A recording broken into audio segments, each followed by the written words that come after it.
ദൈവനാമം മഹത്വമാകട്ടെ. നമ്മുടെ ടോപ്പിക് സ്നേഹം. അതിൽ നമുക്കൊരു സ്റ്റോറി കേൾക്കാം. സ്റ്റോറിയുടെ പേരാണ് പൊട്ടിയ മൺപാത്രം.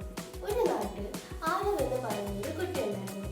ഒരു ദിവസം അവൻ മൺപാത്രത്തിൽ വെള്ളം നിറച്ചുകൊണ്ട് വീട്ടിലേക്ക് പോവുകയായിരുന്നു. പോകുന്ന വഴിയിൽ അവൻ്റെ കാല് വഴി അവൻ താഴെ വീഴുവാൻ ഇടയായി. അവൻ്റെ കയ്യിലിരുന്ന മൺപാത്രവും താഴെ വീണ് പൊട്ടിപ്പോയി. അവന് വളരെ വിഷമമായി. അവൻ വിചാരിച്ചു, ഇനി അവൻ എന്ത് ചെയ്യും? ഇത് ഇനി അവന് ഫിക്സ് ചെയ്യാൻ കഴിയില്ലല്ലോ. ഇനി വീട്ടിൽ ചെന്നാൽ അമ്മയും അച്ഛനും അപ്പച്ചനും എല്ലാം അവനെ വഴക്ക് പറയുമല്ലോ എന്നോർത്ത് അവൻ വളരെ വിഷമിച്ചു. ഇതെല്ലാം കണ്ടുകൊണ്ട് നിന്ന് അവൻ്റെ ആരവിൻ്റെ അപ്പച്ചൻ അവൻ്റെ അടുക്കൽ വന്നു. അവനെ എടുത്തിട്ട് പറഞ്ഞു, മോനെ, നീ എന്തിനാ ഭയപ്പെടുന്നത്? ഇത് ഈ മൺപാത്രം പൊട്ടിയെന്ന് കരുതി എൻ്റെ സ്നേഹം ഒരിക്കലും കുറഞ്ഞു പോകില്ലല്ലോ എന്ന് അവനോട് പറഞ്ഞു.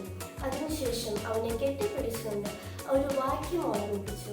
ആ വാക്യം ഇതാണ്: യെരമ്യാവിൻ്റെ പുസ്തകം 31:3 വാക്യം. അതിങ്ങനെ പറയുന്നു: നിത്യസ്നേഹം കൊണ്ട് ഞാൻ നിന്നെ സ്നേഹിച്ചിരിക്കുന്നു, അതുകൊണ്ട് ഞാൻ നിന്നെ ദയ കൊണ്ട് ദീർഘമാക്കിയിരിക്കുന്നു. ഈ വചനം കേട്ടപ്പോഴത്തേക്കും ആരവൻ്റെ ഹൃദയത്തിൽ ഒരു സമാധാനം തോന്നി. അവൻ വിചാരിച്ചു, ഈ മൺപാത്രം പൊട്ടിയപ്പോൾ അപ്പച്ചൻ്റെ സ്നേഹം മാറാത്തതുപോലെ തന്നെ ഞാൻ എന്തെങ്കിലും ചെയ്തില്ലെങ്കിലോ കർത്താവിൻ്റെ സ്നേഹം ഒരിക്കലും മാറില്ല എന്നവൻ മനസ്സിലാക്കി. മോറൽ ഓഫ് ദ സ്റ്റോറി ഇതാണ്: ദൈവത്തിൻ്റെ സ്നേഹം നമ്മൾ ചെയ്യുന്ന അല്ലെങ്കിൽ ചെയ്യാത്ത കാര്യങ്ങളിൽ ഡിപ്പെൻഡ് ചെയ്യത്തില്ല. അത് നിത്യവും ഒരിക്കലും മാറാത്ത സ്നേഹമാണ്. Thank you.